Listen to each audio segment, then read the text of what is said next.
Yes. Thank you for answering my questions. My name is Joy. Hi, Joy. And it's an answer to prayer to be here. So here they are. 3 real quick questions, Okay. a little complicated. How do I know if I am saved if I have blasphemous thoughts? Should I be taking communion if I am not sure if I am saved? If I am not chosen, would I even care about being saved? Really good questions, Joy. You have a wonderful name, but sometimes it's hard to live up to, isn't it? I mean, how would you like to be named Joy and have to always be assumed to be possessing all of that? I can hear the cry of your heart, Joy. I want to make it as simple as I can. The fact that you are asking these questions is evidence of the work of God in your heart. It is evidence of your desire for Him and for salvation and to know Him. That is evident there. The fact that you would stand up in front of all of us and unbear your heart in such a sweet and honest way is evidence of the hunger of your heart to know Him, and I think that's what you're essentially saying. The way you know that you are saved is by your desire. Do you desire to know God? Yes. Do you desire that He would know you and love you? Yes. Do you desire to love Him? Yes. Do you desire to honor Him? Yes. Do you desire to obey His word? I do, but I can't do it on my own strength. Well, of course not. Join the club. And that's why we're all here. This is the same with all of us. It's all of grace, isn't it? It's all of grace.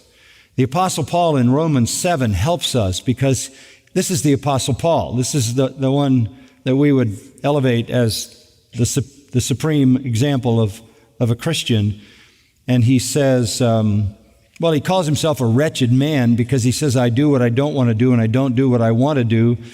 He said, there is a principle in me that loves the law of God, but I see another principle in me warring against the principle of my mind, and it's the principle of my flesh, and it causes me to do the very opposite of the things I want to do. And he says, oh, wretched man that I am, who will deliver me from the body of this death?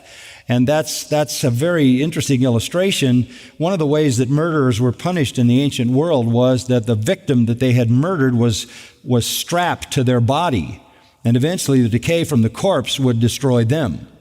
Paul feels, even though he's a believer, that he's got the dead body of his sinful nature still tied to him. So what you're saying to me is essentially the same cry that came out of the noblest of all Christians.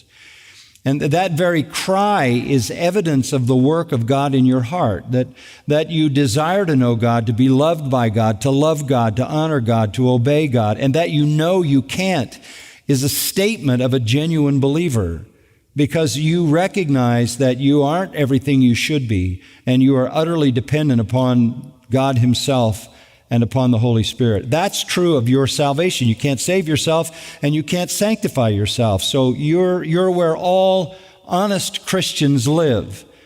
You're saying, I'm not what I want to be, but I know what I want to be. I'm not what I ought to be, but I know what I ought to be. It's about direction. It's about affection. It's about love. And we've talked about that recently when Jesus was restoring Peter.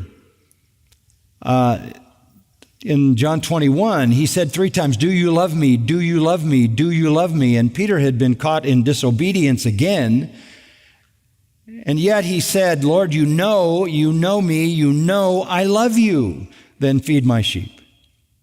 He accepted the failing life of Peter, the tendency to be disobedient, and even maybe to have ungodly thoughts, which is just part of that remaining sin nature. But he accepted that man, and he accepts all of us if we love him, and calls on us to love him more. So you don't want to evaluate the character of your salvation by your failures. You want to assess the genuineness of your salvation by your desires, by what you love, what you long for, what you want. And you're here. And that says everything. This is not a place for people running from God. This is a place for people running to Him.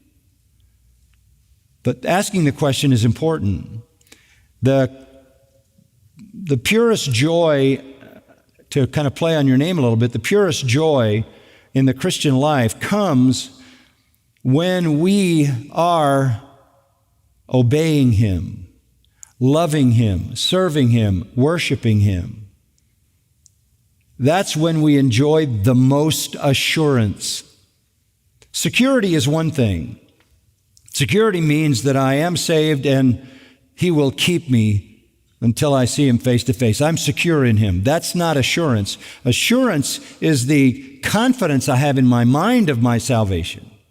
Many people are saved, they're secured by God in that salvation, but they don't always have the assurance. Why do we struggle with assurance?